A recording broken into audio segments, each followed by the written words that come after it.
Saya mengundang kalian, teman-teman dewasa muda, pasangan muda, untuk join di acara Home Community Church setiap hari Kamis minggu pertama dan ketiga, jam 6:30 malam di Ekumene Hall, Mall Arta Gading, lantai 3. Sampai ketemu ya.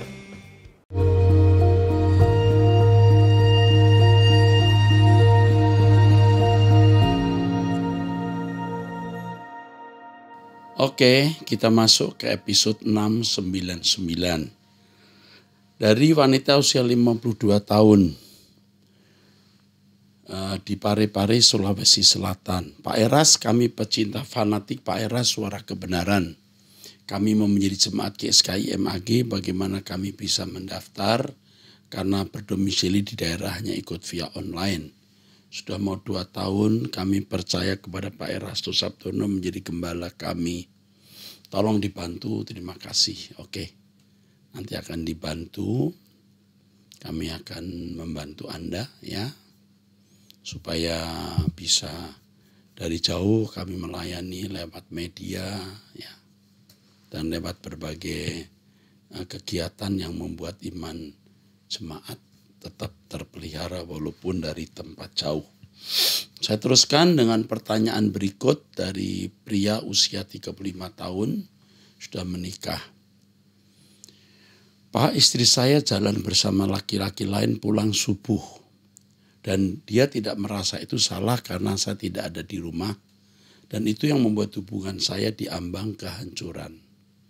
Karena memang sebelumnya sudah pernah terjadi hal yang membuat saya sakit hati. Dan 2 minggu yang lalu dia pergi dari rumah ke daerah Jawa Tengah. Dan ternyata dia di sana mengaku pengakuan dosa sama pendeta dari gereja yang mengikuti hari Sabat. Dan yang hanya menggunakan nama Yahweh dan Yosua Hamasia. Mereka tidak menggunakan nama Yesus lagi, dan sepulang dari situ dia tidak mau lagi kembali ke gereja sebelumnya ataupun gereja yang menggunakan Yesus Kristus.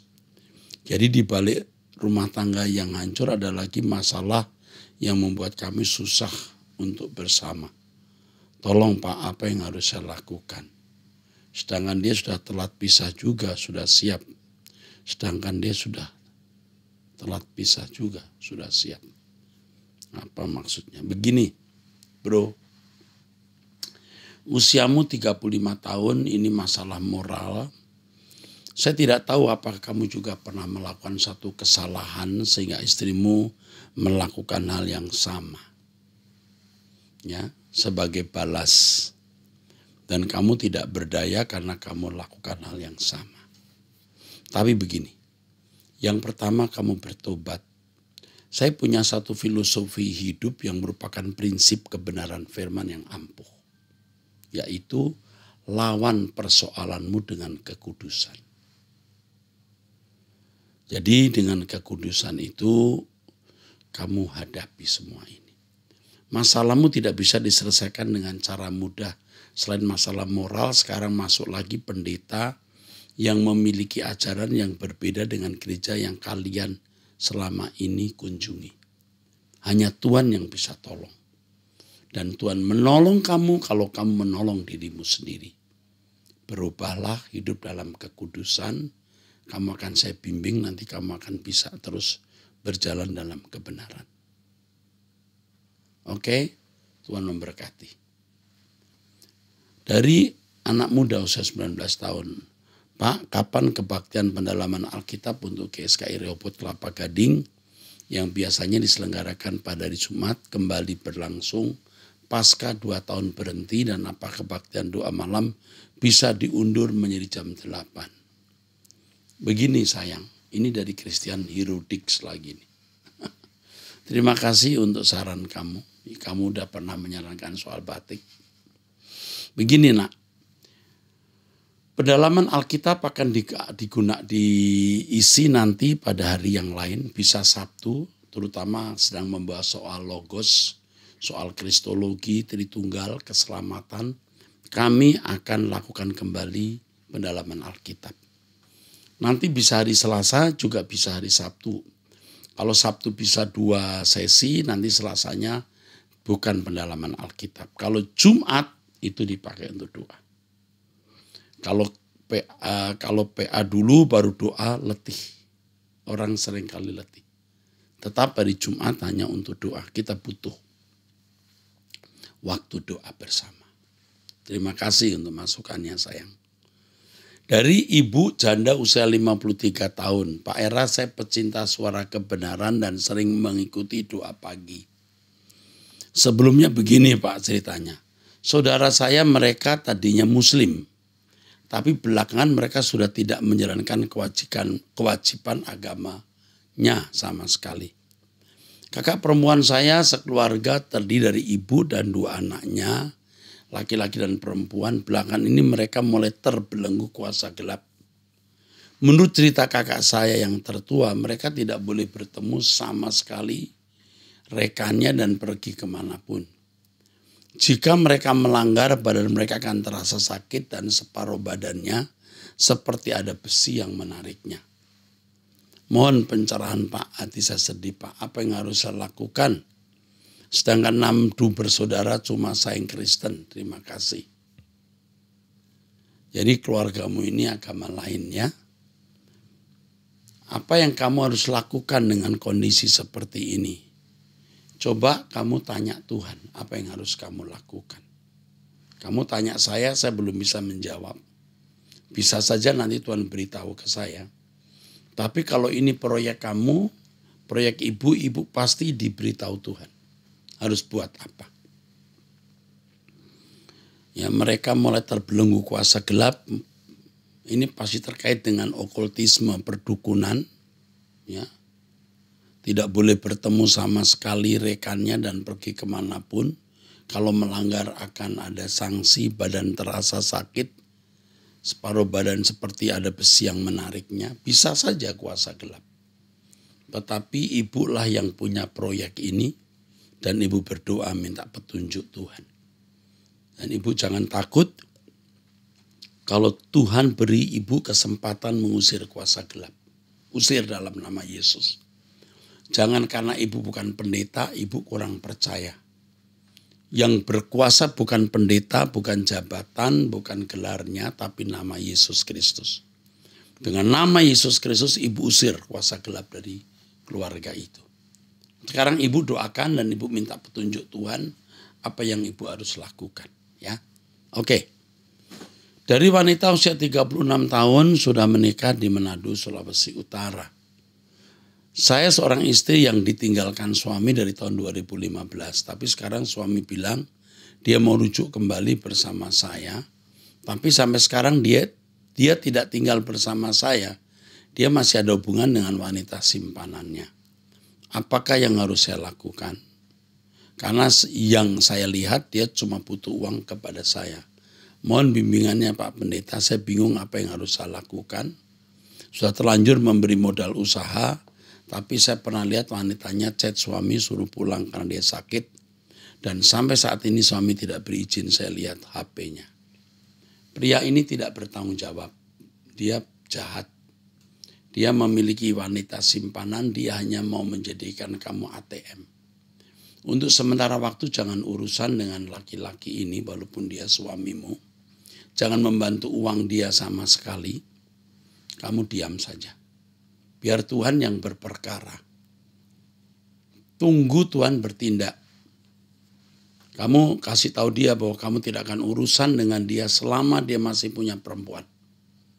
Kamu jangan tidur dengan pria ini selama dia masih ada wanita. Nanti kamu kena penyakit. Ya, tegas berkata saya tidak mau urusan dengan kamu selama kau masih ada urusan dengan wanita lain. Tegas dan jangan takut kehilangan dia. Ya, dia hanya mau memperalat kamu dan kamu kehilangan kehidupan. Hidup dengan pria yang tidak bertobat, yang tidak takut akan Allah, yang bisa dikategorikan jahat. Ya, ikuti nasihat saya. Kamu cari Tuhan saja, lupakan pria ini. Oke, kamu orang baik ya, sayang kamu. Kamu pengen setia. Tapi pria itu tidak bisa, tidak layak menerima kesetiaanmu. Lupakan dia. Selama dia masih dengan perempuan lain, lupakan dia. Oke. Dari wanita usia 50 tahun sudah menikah, 2 anak perempuan usia 24 dan 20 tahun. Pak Era, sejak menikah saya bekerja dan sudah 1,5 tahun ini menjadi rumah tangga karena ada PHK. Selama menikah dan masih bekerja saya membiayai biaya sekolah anak-anak dan biaya makan sehari-hari, sedangkan suami membiayai mertua. Setelah tidak bekerja ini saya minta ke suami supaya bayar SPP kuliah walaupun separuhan. Uang pesangon saya putar, Pak, supaya mendapatkan penghasilan. Puji Tuhan, Tuhan selalu menolong saya, Pak. Suami seperti tidak ada beban untuk memenuhi kebutuhan keluarga kami. Kalau tidak diminta, bagaimana seharusnya ya, Pak? Apakah hal ini sudah benar? Kalau masih ada orang tua yang lebih didahulukan orang tua selama istri masih penghasilan, ya istri yang menanggung keluarga. Mohon jawaban pertanyaan di episode. Oke. Begini,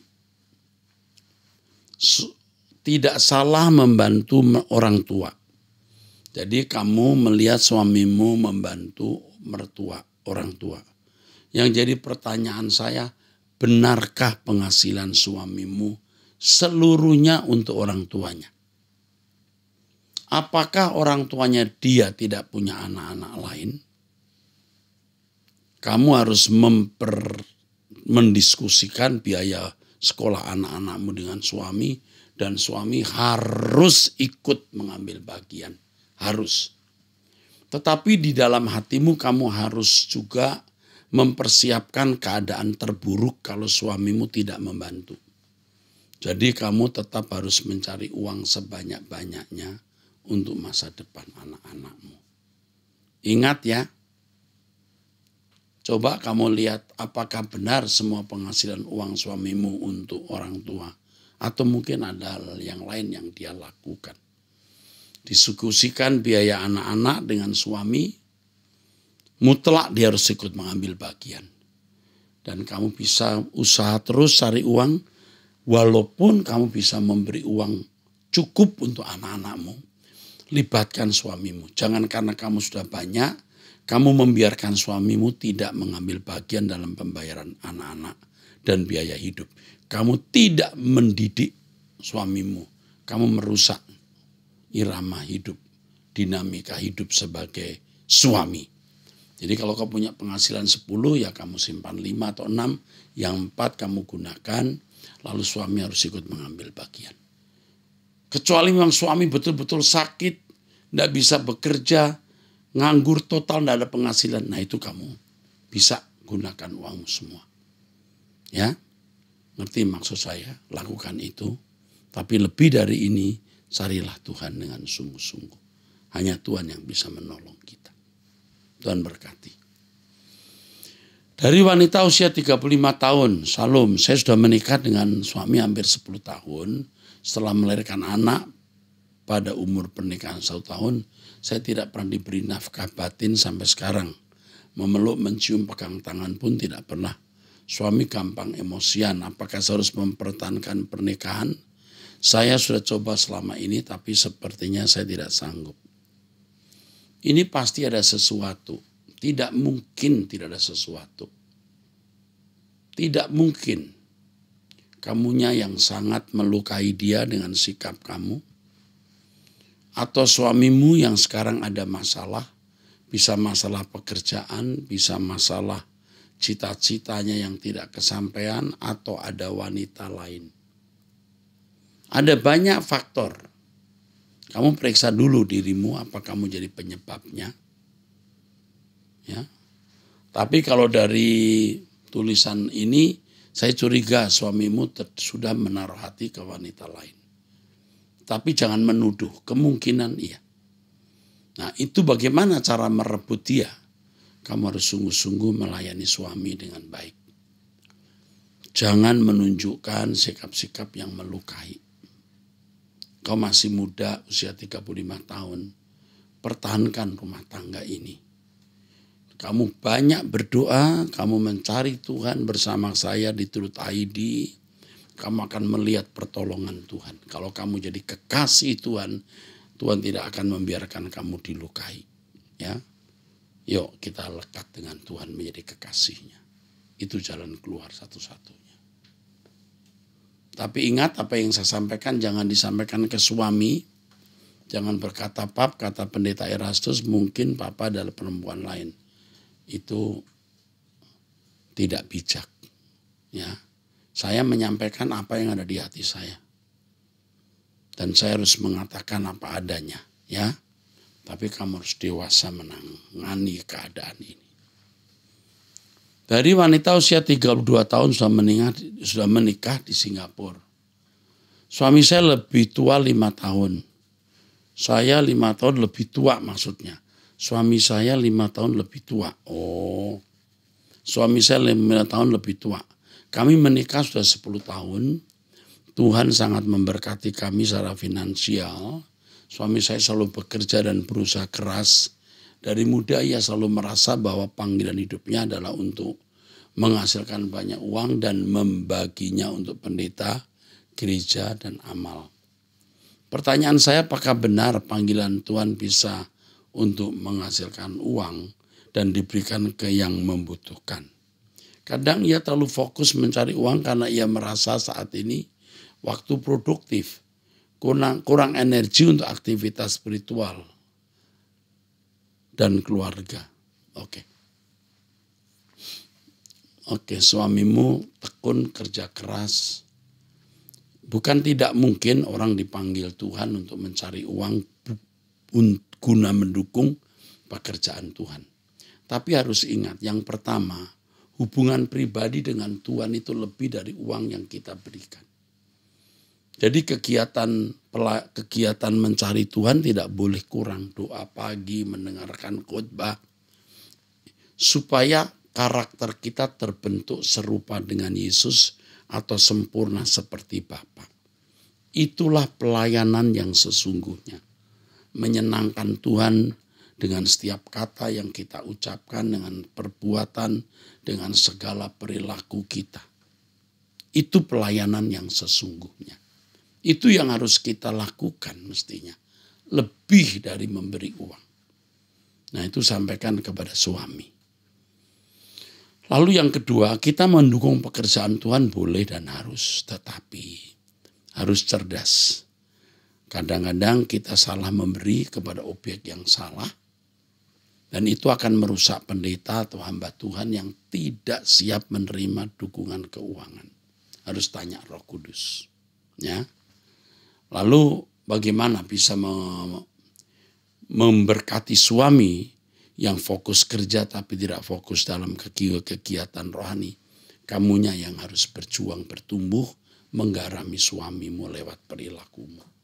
Salut ya untuk hidup kamu yang diberkati Tuhan.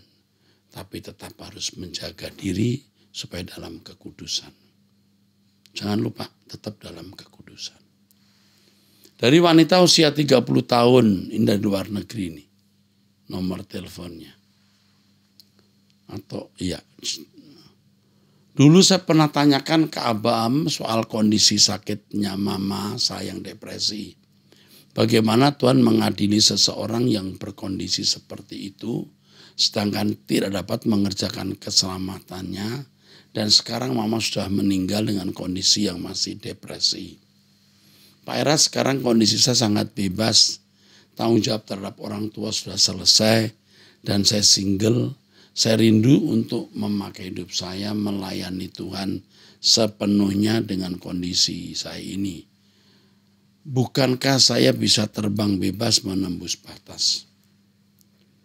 Bolehkah saya menjadi bagian GSKI Rehoboth walaupun terkecil sekalipun? Dan saya rindu ingin masuk STI Ekumene, masih bisakah dengan usia saya ini?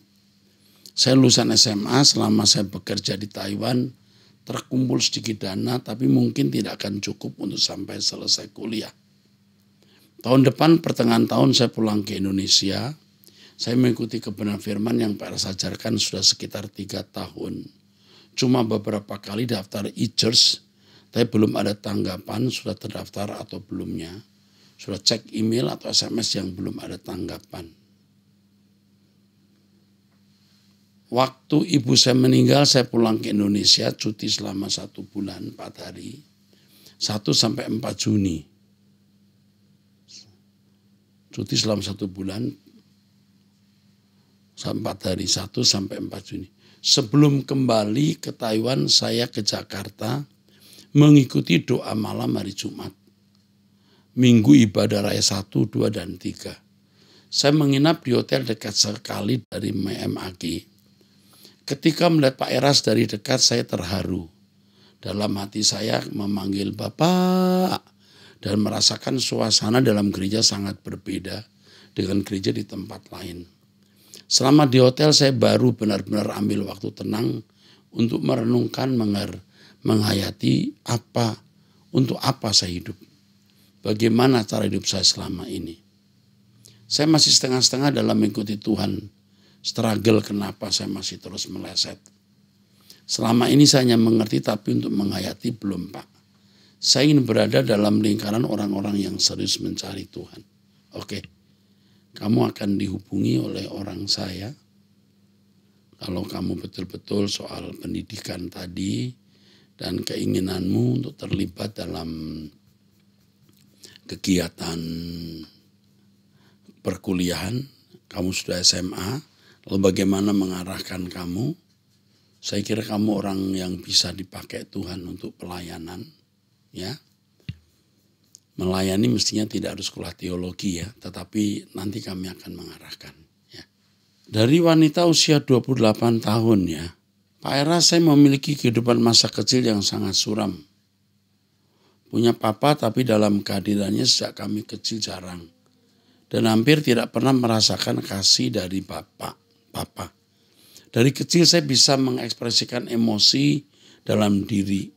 Di sisi lain sangat marah kepada papa yang memperlakukan mama tidak pantas.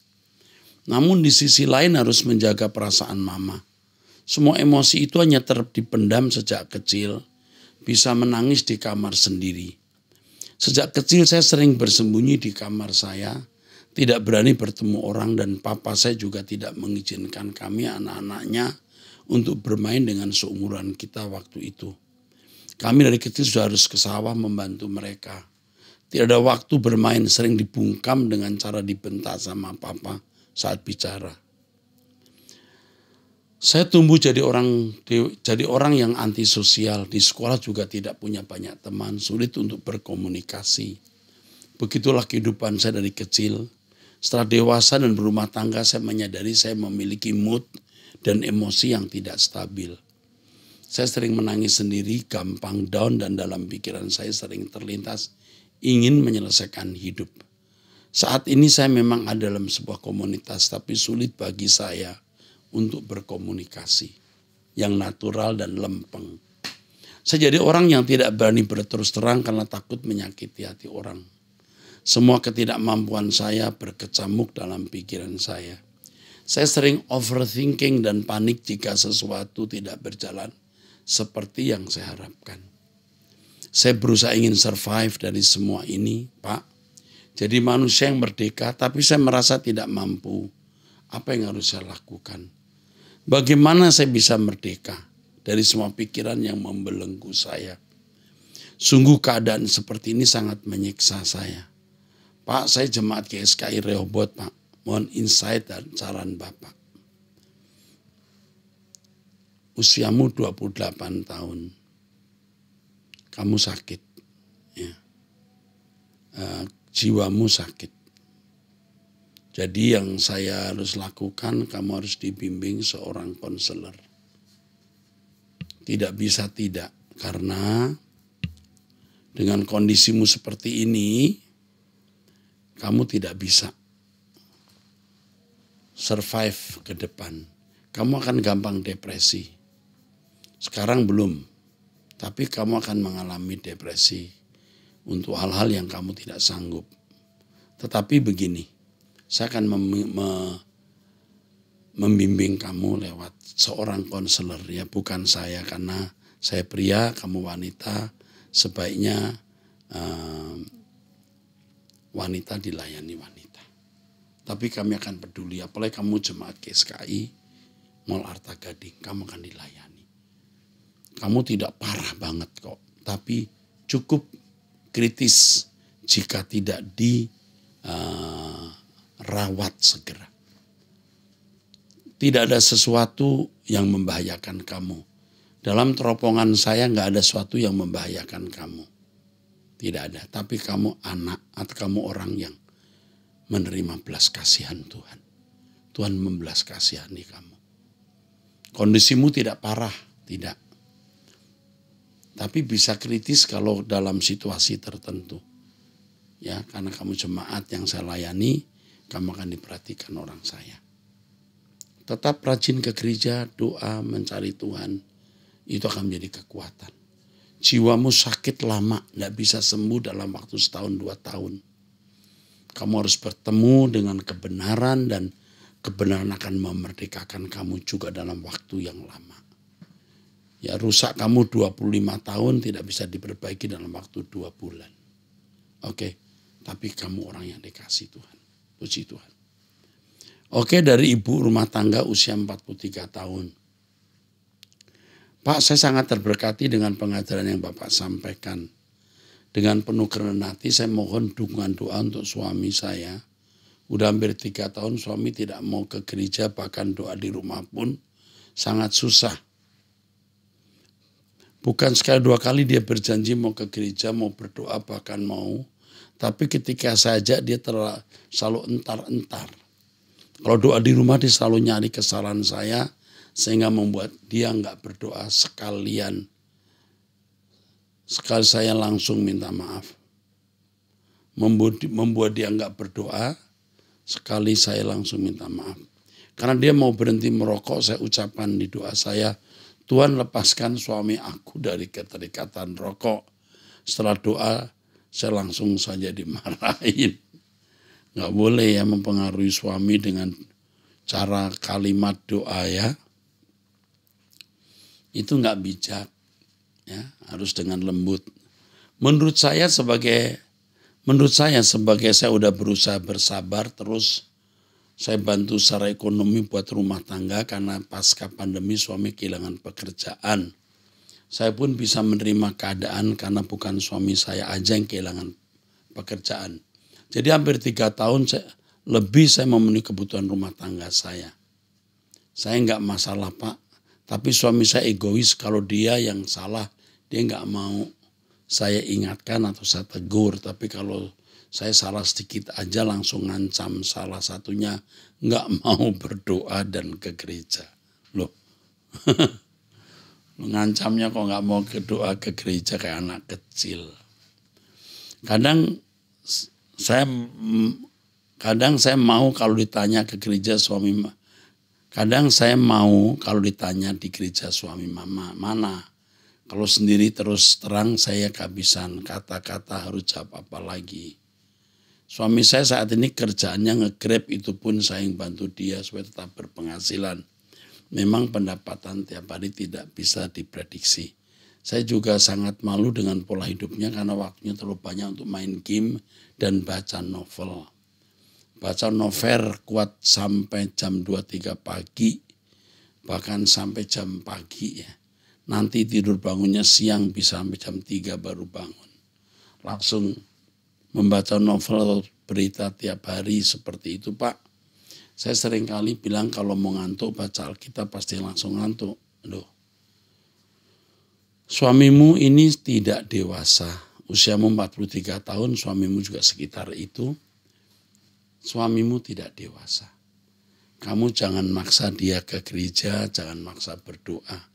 Akhirnya dia ke gereja dan berdoa pun tidak natural. Percuma. Maka yang kamu lakukan sekarang adalah ini. Kamu diam, jangan banyak bicara, kamu berubah. Biar rohanimu merekah, wibawa rohanimu kuat. Dan kamu juga tunggu Tuhan hajar dia. Tuhan pukul dia. Kamu sangat mencintai suami, kamu sangat menginginkan rumah tanggamu semua ke surga, itu bagus banget. Setan berusaha untuk menarik suamimu. Dengan kesucian hidupmu, kamu tarik suamimu. Kamu yang harus menarik dia. Ya, oke? Tuhan berkati, sampai jumpa di episode yang akan datang.